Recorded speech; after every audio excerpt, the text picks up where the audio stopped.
Good day. Today we are going to discuss the role of aesthetic knowledge in crafting a human life. Aesthetics is the philosophical study of beauty and taste. The philosophy of art, which is concerned with the nature of art and the concepts and terms of which individual works of art are interpreted and evaluated, is a branch of philosophy that is contained within aesthetics. It is not the entirety of aesthetics. Instead, aesthetics deals not only with nature and the value of the arts, but also with our responses to natural objects. To any object, really, that finds expression in the language of the beautiful and the ugly.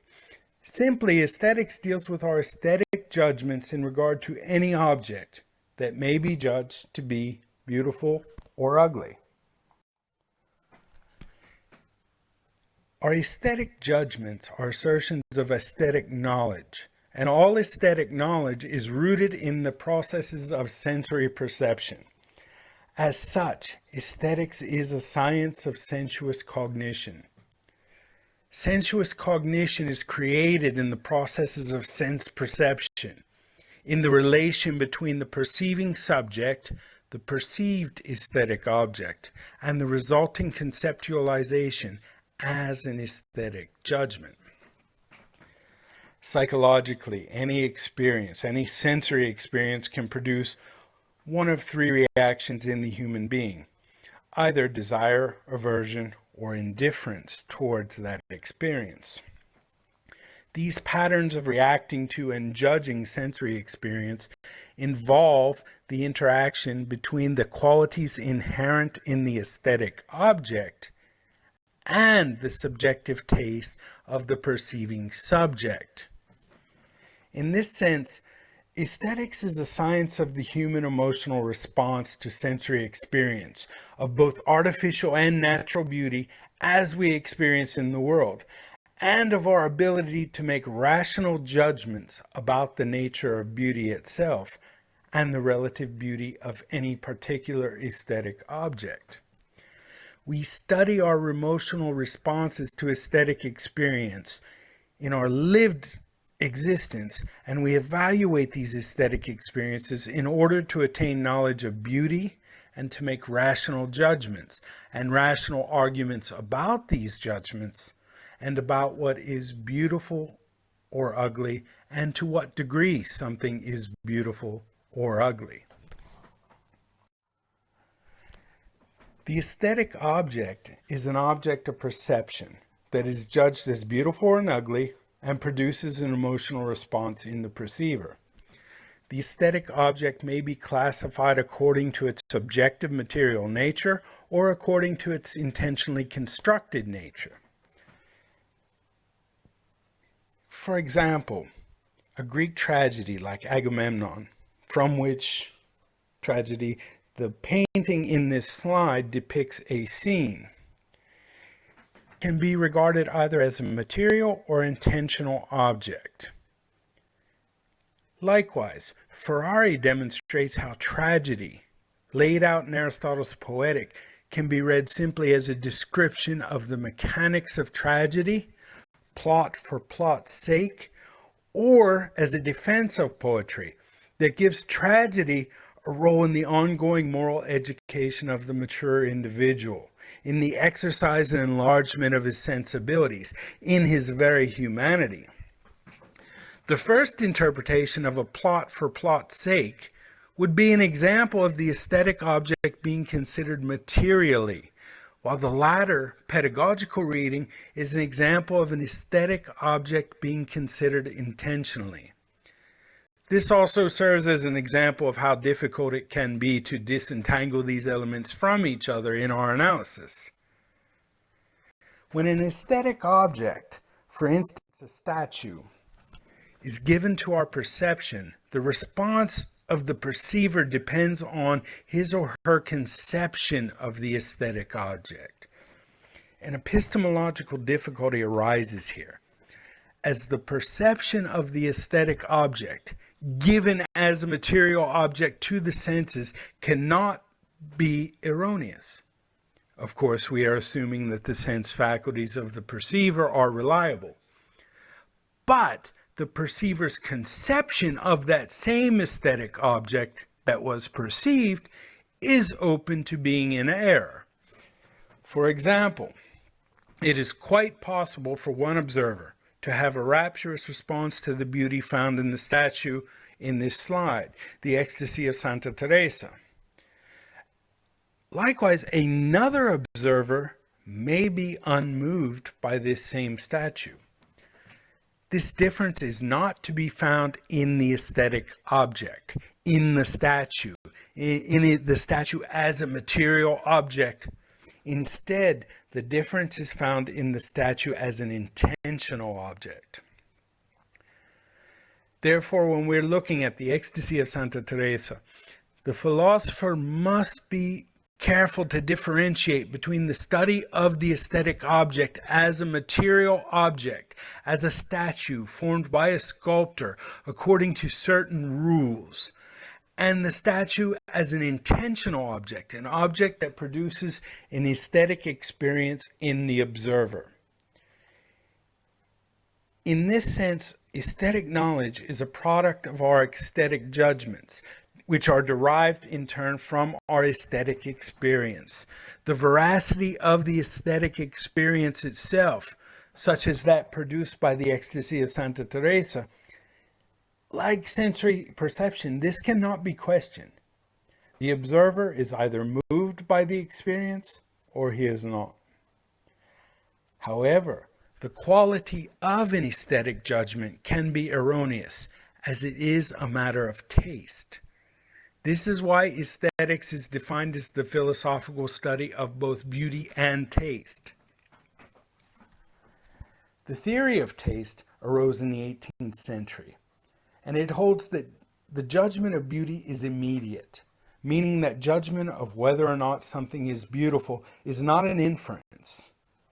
Likewise, the disinterest thesis arose, stating that the pleasure of beauty should be disinterested.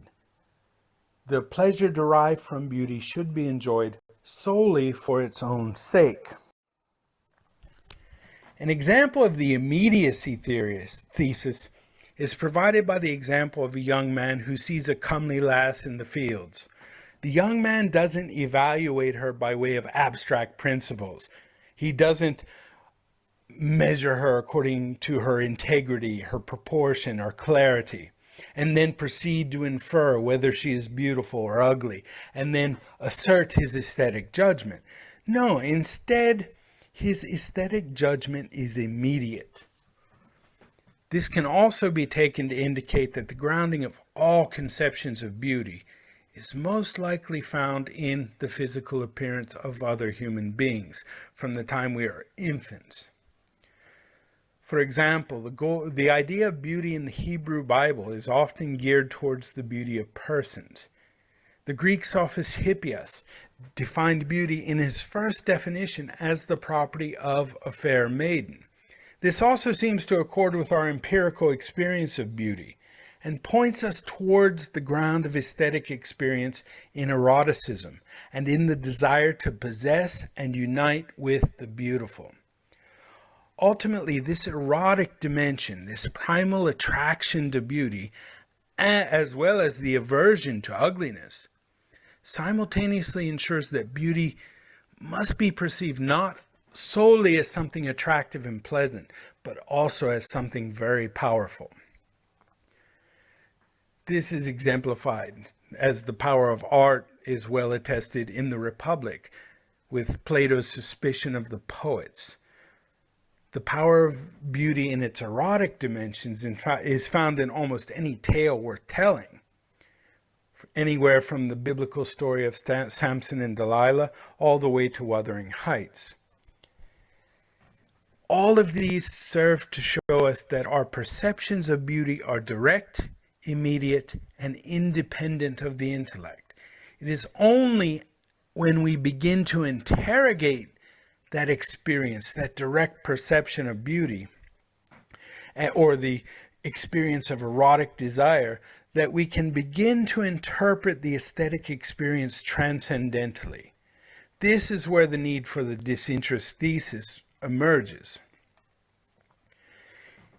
The best example of this is in much the same way as a moral man cultivates virtue by acting virtuously, until eventually his natural response to any morally charged situation is to act virtuously by default.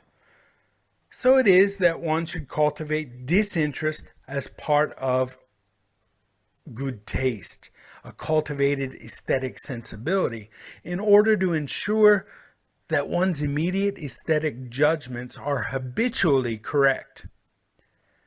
This ideal of immediate and correct judgment about the beauty of an aesthetic object can only be attained by cultivating an attitude of disinterested pleasure in the beauty experienced in our contemplation of the aesthetic object, because this ensures that we are focused on attaining rational knowledge of beauty itself, and that we are not laboring under the sway of irrational passions or covetous dispositions. Good taste is simply an appropriate aesthetic attitude, which is cultivated and increasingly perfected in our aesthetic experience as we remove our own self-interest and ego from that experience, until eventually our contemplation of the aesthetic object deepens into an overall attitude of disinterested attention and concern, in which we can see things as they are, and which transcends any type of desire for them or inordinate selfish attachment to them. To put it another way, by cultivating a disinterested pleasure in beauty, our faculty of taste is purified, as you will, and the aesthetic experiences become ever more refined. This emphasis on cultivating a virtuous aesthetic attitude of disinterest is why aesthetic knowledge is often compared to moral knowledge, which is obtained through the cultivation of virtue. It's also why aesthetics and ethics are considered to be practical sciences to be applied in everyday life. However, it cannot be disputed that taste varies, and this fact appears to create a difficulty in accounting for how poor judgments about an aesthetic object are in error. Fortunately, vast differences in taste are generally overstated, in that people generally find broadly similar types of aesthetic objects to be either beautiful or ugly. Healthy and handsome human beings are generally considered to partake in the form of the beautiful and the pleasant, while decaying corpses are universally considered to be revolting and ugly. Symmetry, order, clarity, integrity are generally considered to be features of beauty, and their opposites are generally considered to be ugly. However, the apparent existence of these general principles of beauty cannot be taken to downplay the differences that do exist in aesthetic judgment. Although a judgment of taste cannot be erroneous in and of itself, precisely because aesthetic judgment is immediate and independent of the intellect, the observer who judges O Sole Mio, the Napolitano folk song, to be more beautiful than Beethoven's Ninth Symphony can be said to be objectively wrong. While both compositions could be considered beautiful, the degree of beauty in the symphony is objectively greater. It is more expressive. It uses a greater number of instruments. It contains more harmonic resources and rhythmic variety within itself than does the folk song. This ability to rationally explain an aesthetic experience and to argue why any particular aesthetic experience is superior or inferior to another, this is a product of the sensual experience of pleasure in beauty, in an aesthetic object. That pleasure opening up to us a further intellectual experience. In this dynamic relation between the aesthetic object and the activity of conception, The beauty of the corporeal object excites a sensual desire towards itself, which can then be contemplated and transcended by the perceiver to bring that perceiving subject closer to knowledge of the ideal form of beauty. The aesthetic object unveils itself in a way. In this way, judgments of taste are not merely subjective fancies. Rather, they are objective judgments of reason, at least insofar as our cultivation of taste aspires to knowledge of rational principles of beauty. Now, this would be true whether these rational principles of beauty are said to exist as concrete values, present in the aesthetic object to be apprehended by the perceiving subject, or even if the rational principles of beauty exist only formally, as formal concepts within the realm of the transcendental. In either case, the undeniable presence of value in aesthetic experience serves to draw us closer to aesthetic knowledge, which is simply the ability to experience an aesthetic object correctly and to express that experience to oneself and to others. Now, this expression is a form of judgment based on evidence. This is why it is knowledge. In the case of aesthetic judgment, the evidence we use is located in the sensuous cognition of the aesthetic object, along with our resulting conceptualization, the aesthetic judgment itself, on the part of us as perceiving subjects. What this means simply is that beauty does not lie somewhere outside of our experience. It is not to be found out there in the world, apart from ourselves.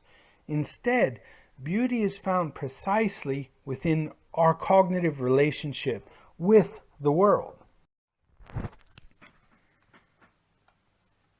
Now, as we have already seen, aesthetics is a practical science.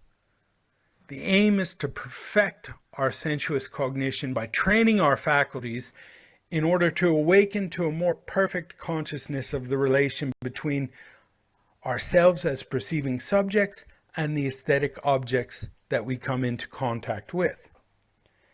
The insight that arises from this aesthetic experience, from this relation, is grounded in reason, and it provides us with the criteria for the justification of our aesthetic judgments. And it provides us with rational arguments for those judgments. Given that these judgments are justified and rational and defensible, this is what produces aesthetic knowledge. This aesthetic knowledge is found in activity. It is part of a continual process that never comes to a final perfect ending. Instead, the refinement of taste, the cultivation of aesthetic sensibility, means that we delve ever deeper into the vastness of aesthetic knowledge. And as we do so, our rational aesthetic judgments tend to become more exact, less confused, more certain, and less unsure over time. Now, our account of aesthetic knowledge is similar to the epistemology that is found in a book called The Philosophy of Knowledge, which was written by Kenneth Gallagher, in which he points out that our ideas are the creative apprehensions of presences in phenomena, and that the meanings of our ideas are found in the dialectical interplay with experience. Aesthetic judgment is revealed in aesthetic experience. There is an immediate apprehension of the beauty of Davide, while at the same time, our aesthetic judgment transcends the temporal nature of that particular experience. The beauty of Davide is timeless, and our assertion of that beauty is a timeless truth. This means that while the nature of aesthetic knowledge is obviously colored by cultural, historical, and social factors, it is nevertheless certain that at least some of our aesthetic judgments are timeless insights into the objective nature of beauty. At least some of our aesthetic judgments are aesthetic knowledge. Now, although the philosopher will never be able to exhaustively and exclusively define the objective nature of beauty, nevertheless, he is able to know something about that objective nature of beauty. And we're able to know that due to our experience of the aesthetic object as it is presented to us in lived experience. Now, it is the nature of aesthetic experience that points us towards the existence of general principles of beauty. We go from the particular towards the more universal.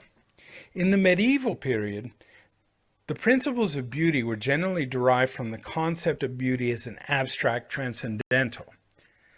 Now, this resulted in a tendency to view beauty as an abstract property in the aesthetic object itself, which is more or less passively received by the observer. Now, on the other hand, in the modern period, we see it turns towards a more sensuous conception of beauty, one that tends to lead towards a view of beauty located in the subjective consciousness of the perceiver.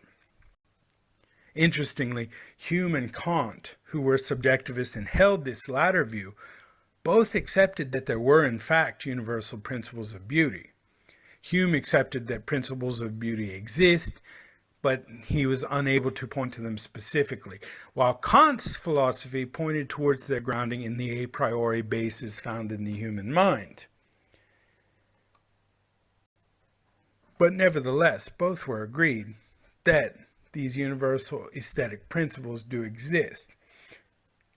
And thus, while our aesthetic experience and tastes are the only basis upon which we can make aesthetic judgments about these principles, we must remember the judgment of taste itself does not entail that there is an agreement among everyone about what is beautiful. This is generally due to the differences in taste among different perceivers. A person of good taste with cultivated aesthetic sensibilities will be more likely to see, to come to know something about the universal principles of beauty in their aesthetic experience, whereas a Philistine who is unconcerned with beauty will not be able to, or at least will not be able to up to the same degree. Now, this is true, so there can never be a unanimous agreement about the principles of beauty. They are not true because they are not true by consensus. And this is true even if beauty is a transcendental. Simply because of the nature of aesthetic judgment. Aesthetic judgment does not produce logically abstract universal definitions. Instead, it produces subjectively universal judgments that are in line with discoverable principles of beauty that are revealed to us in aesthetic experience. No conceivable definition could encompass the totality of an aesthetic experience, in the same way that no artist can create a perfectly realistic imitation of an event. This is due to the nature of human existence, as finite temporal beings existing in the face of what Husserl referred to as an affinity of intentional correlates, all of which are presented to us to be examined phenomenologically. This is why the grammarian or the artist, or even the contemporary natural scientist, must limit himself to an idealized representation of the phenomena that are presented to him in the course of investigating reality. Our representations and theories are always incomplete because all conceptions of being, truth, and falsehood transcend the mundane objects of our daily experience. Now, this points towards a limit of human knowledge, an easily definable limit, namely that we cannot have absolute knowledge of the totality. Human beings are not able to become omniscient. It is simply unavailable to us. But this fact that we cannot become omniscient does not limit the objectivity of our theory, nor does it render objective knowledge unattainable. In reality, in a certain sense, aesthetic knowledge is no more subjective than mathematical knowledge. It simply presents itself differently than the way in which mathematical knowledge presents itself. Whereas the abstract nature of mathematical entities allows for an axiomatic definition of principles, the intelligibility and universality of aesthetic principles can only be derived from aesthetic experience. It cannot be derived from axioms or definitions. Nevertheless, the objectivity of the principles of both sciences are not in dispute. It is only the case that the proper ways of aspiring to universality and producing knowledge in mathematics differs from the proper ways of producing knowledge that aspires to universality in aesthetics. The possibility of error in either science does not mean that aesthetic error and mathematical error are the same in any way, except in virtue of being erroneous. And in the same way, the knowledge of aesthetic truths and the knowledge of mathematical truths are the same, simply in light of being examples of true knowledge. What counts as knowledge, what counts as evidence in any science, depends upon the way in which the object of study in that science is presented to consciousness. Therefore, aesthetic knowledge depends on the aesthetic experience. But this knowledge is no less objective than mathematical knowledge, and it is no less real and true than mathematical knowledge. Now, having established that general principles of aesthetic knowledge are real, we must also consider how our knowledge of them and our theoretical expressions of that knowledge is colored by many cultural, historical, and social factors. Again, medieval thinkers approached aesthetics from a Neoplatonist viewpoint, and were thus inclined to think of beauty as perfectly exemplified in God. This is a quite useful theory. This theory accounts for first principles in regard to aesthetic judgment. With aesthetic objects, their degree of beauty corresponds to their relative privation of beauty in comparison to God. God, of course, being known only as reflected in divine creation. Simply, an aesthetic object is beautiful to the degree that it participates in beauty as a divine idea in the mind of God, and it is ugly to the degree that it is deprived of participation in that same idea of beauty. Now, this is an abstract approach, but it is very useful in emphasizing what beauty is objectively. And it does provide a solid basis for how one can make judgments about beauty. What this medieval view does is establish a framework by which one could say quite easily that Beethoven's Ninth Symphony is objectively more beautiful than O Sole Mio, due to its greater participation in the form of beauty, due to its greater participation in the divine idea.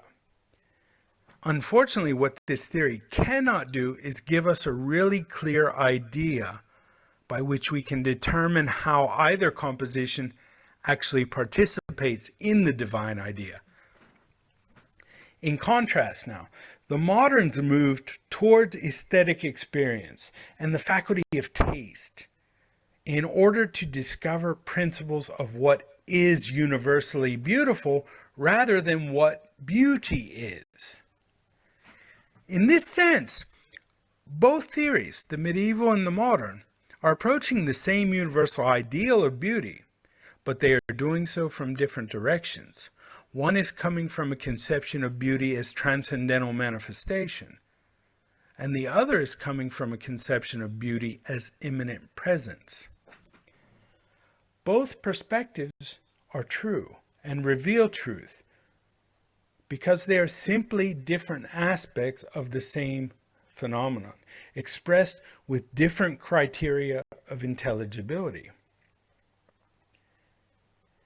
In either case, as we have already seen, the maintenance of objectivity necessitates a cultivation of an aesthetic attitude of disinterest.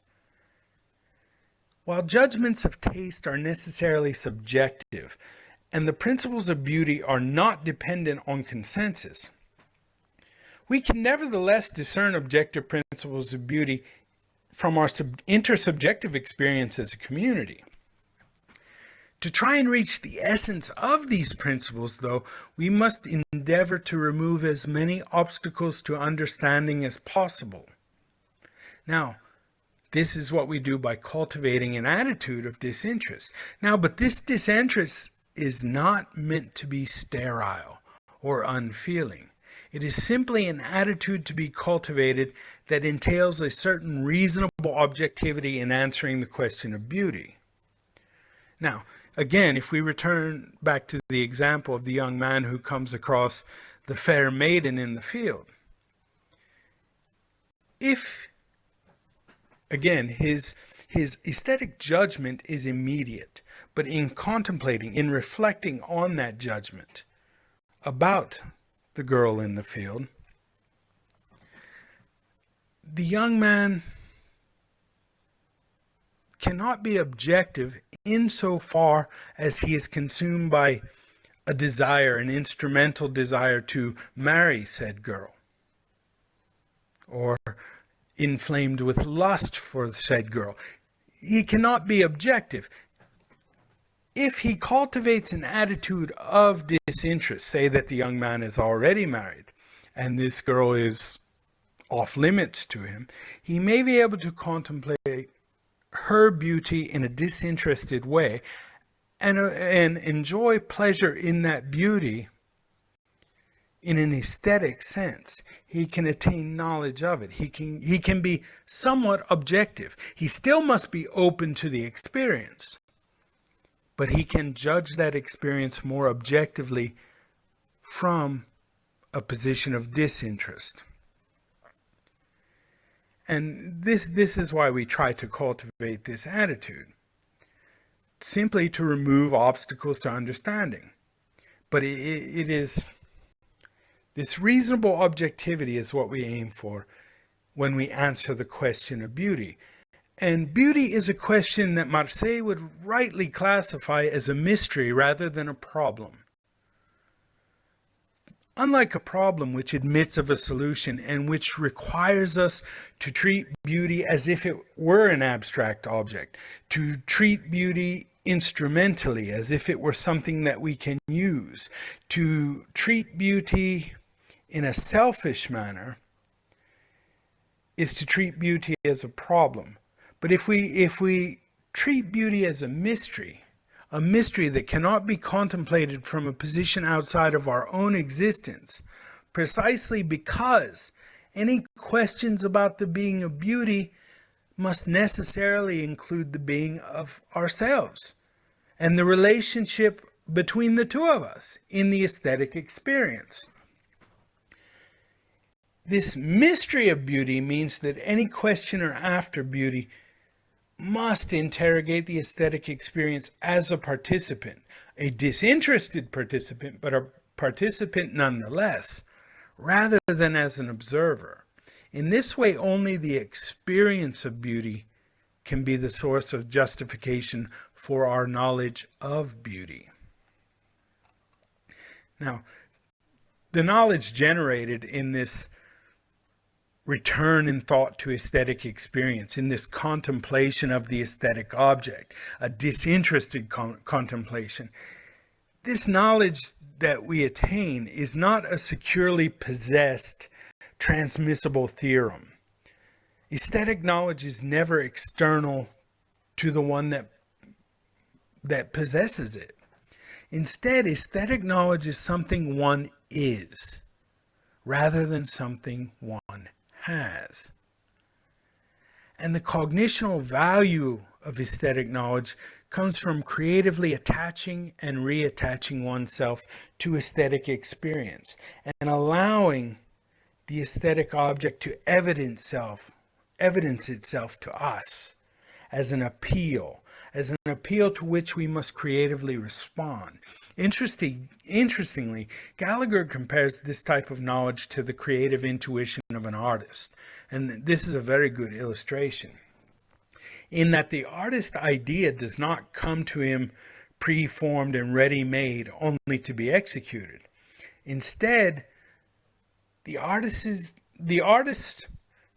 creative intuition comes to be through the artistic process. A poet does not sit down to write a poem and know what he is going to write beforehand. It is in the writing that the poem becomes. The poet invents the poem by embodying it, rather than first inventing it and then embodying it. He judges the work in the light of an idea that really doesn't exist until the work reveals the idea to him. The creative idea comes to be as the work is created. This is the same as aesthetic knowledge. The mystery of beauty means that the intelligible evidence held in aesthetic experience is only truly there for the one who experiences beauty, for the man who seeks out aesthetic experience and cultivates his faculty of taste. Aesthetic knowledge cannot be there for the impersonal observer, who questions beauty as if it were an object that is detached from his own existence, or as if it were merely instrumental. Aesthetic experience opens up a process in which a sort of hermeneutical circle is created between the observer and the aesthetic object. Now, this process that produces aesthetic knowledge as a reflective expression of the observer and the experience of that observer creates self-knowledge at the same time that it creates our aesthetic knowledge. Aesthetic knowledge that is then able to be reasserted in dialogue with others. It's able to be expressed. We can express our judgments. We can transmit our knowledge in that way. And this is an important part of the process, because the process of knowing the aesthetic object, first asserting this knowledge to ourselves and coming to know it better, and then reasserting it in dialogue with others and coming to know it better, and continuing this process indefinitely, it means that aesthetic knowledge is a process. It's continuously being learned, relearned, reproduced, and refined, while also being subject to intersubjective verification and re-verification within the community among people who have also sought after beauty. Again, the Philistine has no place in the conversation. He cannot have aesthetic knowledge because he does not seek after it. He is not open to it. He is not open to the aesthetic object's presencing of beauty. In this way, aesthetic knowledge is not a static thing. It's not possessed once and for all. It is instead an act by which we know ourselves to be participants in the universal order of aesthetic meaning. A meaning which is rooted in subjectivity, but as a medium for the universal truths that are rooted in the existence of the real presence of beauty, the real presence of beauty that is presented to us in the aesthetic experience. Now, this is a very important finding, because aesthetic experience is an integral part of human life. Due to the nature of our existence as symbolic creatures immersed in a world in which subject-object relations are invariably mediated by meaningful symbolic expressions, the most obvious one being language, but it can happen through any other expressive media. It is the presence of these relations and the symbolic communication of these relations that accounts for our status as artistic creatures, as creatures who are sensitive to aesthetic experiences. Now, this is why art and education in art is able to produce such profound effects in human beings. This is why Plato was suspicious of the poets. And this is why the shaping and refining of our human culture is largely reliant on the artistic use of imitative, symbolic representations. Likewise, at an individual level, for the individual, aesthetic experience can be a determining factor in whether one ascends towards or descends away from the transcendent, from spirit, from true human spirit, the transcendent of which beauty is said to be the first hypostasis.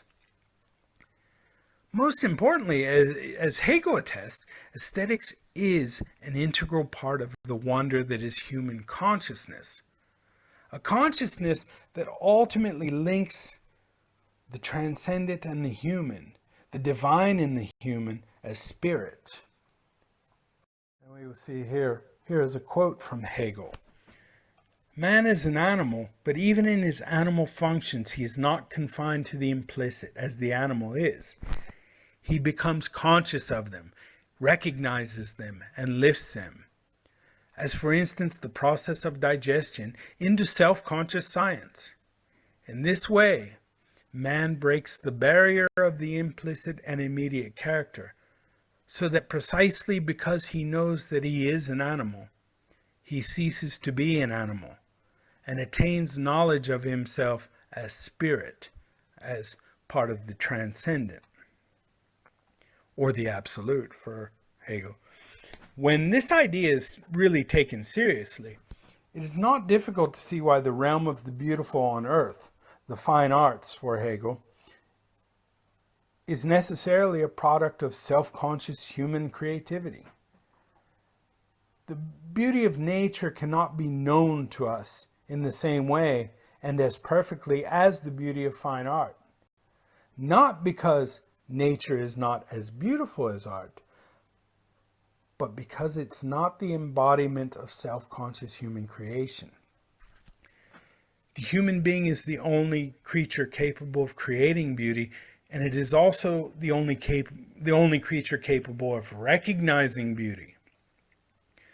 And the human being expresses himself as spirit, as something more than a mere animal. He expresses himself as spirit through art, while only actually being able to understand himself as spirit, as something more than animal, due to the fact that he expresses his spirit through art.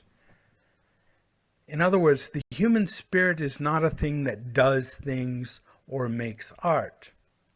Instead, it is the doing of things and the making of art that opens the human being up to the knowledge of himself as spirit, and expresses the artist's spirit of self-understanding and unveils this spirit to others. For Hegel, it is art that makes us fully aware of our nature.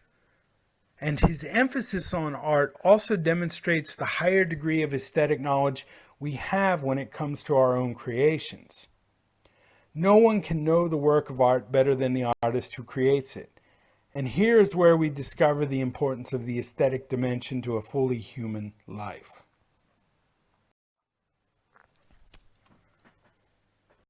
Now, given the importance of art in bringing us to knowledge of ourselves as human beings, how much more important is the aesthetic dimension in making us fully human? The aesthetic dimension, like the moral dimension, is real. And while all humans are capable of knowing the aesthetic dimension, as we've seen, this dimension only reveals itself to those who consciously seek it. The contemporary Philistine is not incapable of attaining aesthetic knowledge. Instead, he is usually distracted by a rather vulgar popular culture, or has ceased to recognize the value of the beautiful. This is a byproduct of our current socio-political culture, of capitalism, of an attitude towards technology that results in an objectification of the world, a commodification and objectification even of our fellow human beings, and in which reason has come to be thought of exclusively as something instrumental, something used to attain something else. Therefore, it is really unsurprising that people are no longer open to beauty as they once were. And it's not surprising that when we see this devaluation of beauty in the world, in a world where value has been superseded by price, it's not surprising that there's been this devaluation of beauty, that there's been a loss of the aesthetic dimension. The problem with the loss of this aesthetic dimension is that it also leads to a loss of concern. The greatest value that we have in the search for aesthetic knowledge is found in the concern that the person with cultivated aesthetic sensibilities, the proverbial man or woman of taste, if you would like, brings to their own lived experience in the world. The person who is concerned with beauty is also concerned with the proper regulation of his own emotional state. This is due to the aforementioned necessity of being emotionally present, of being sensitive to the revelation of beauty in an aesthetic experience, but while also maintaining disinterest and the selflessness necessary to appreciate beauty for its own sake. This is emotional regulation of one's emotional states. The person who values the beauty of his dwelling shows concern, but he is not concerned only with the mere appearance of his home. Instead, by trying to create a beautiful living space, he is also demonstrating a concern for his family and any guests who enter the home. The person who truly values the beauty of another person, likewise, really appreciates and shows a concern for the person in whom that beauty inheres, rather than being devoured by lust or seeking after his own advantage. The person who is concerned with beauty in his town shows concern for his neighbors by not erecting monstrosities, not painting the house in eccentric colors that do not contribute to the aesthetic of the neighborhood and that may offend the sensibilities of his neighbors. In this way, he demonstrates a concern for others. And likewise, the person who is dedicated to beauty in all aspects of life, he demonstrates his concern for others by way of his careful attention to the creation of beauty in his own activities of body, mind, and spirit. This concern that we see in the quest for aesthetic knowledge is why we see such strong links between truth, beauty, and love, goodness. And when one or the other of these is devalued, all of them are devalued. Deprived of beauty for any length of time, we naturally seek other forms of pleasure, often vulgar, which offend against our dignity. Whereas beauty lightens our daily burdens. It helps society live in harmony. A thing of beauty uplifts us and expands our openness to reality. And it reminds us of our dignity and the dignity of others as we aspire to actualize our being, as we aspire to be the best that we can be. Beauty is part of being human. And without beauty, human happiness cannot be fully realized.